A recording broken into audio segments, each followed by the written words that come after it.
Before starting my speech, I want to say thanks my dear Allama Muhammad and non-teaching staff who have given me this golden chance to speak from here. Thank you.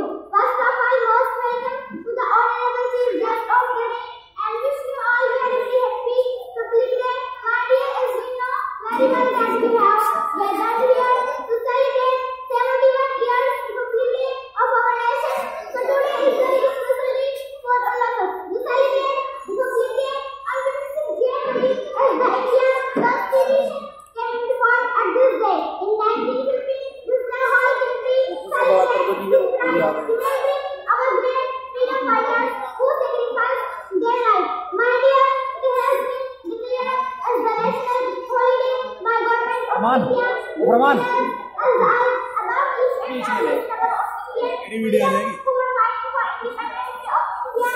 My dear, perhaps you understand about Congress commemorates on 31 December 1929 on the rise of Indira Gandhi of the Indian National Congress, expecting foreigners the world as the goal of the freedom struggle and deciding to celebrate 26th January every year as Independence Day.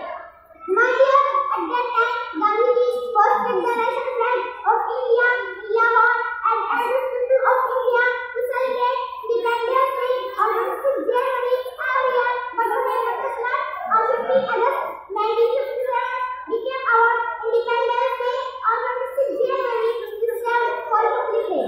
On this day, it was declared scholars, officials, and democratic people of India have the power to govern the country themselves. It's celebrated by organizing editors, especially Ms. Dr. hosting the national flag to salute and remember and sing our anthem to symbolize unity and peace in India. My dear, India is our mother country and we are its citizens. We should always be ready to save it from the bad road. It's our responsibility to lead our country and lead and make it a best country of the world. Thanks for listening. Assalamualaikum.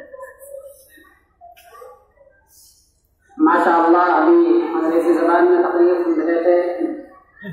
इसके साथ ही अपने programme को आगे बढ़ाते हैं बच्ची मरियम खातून।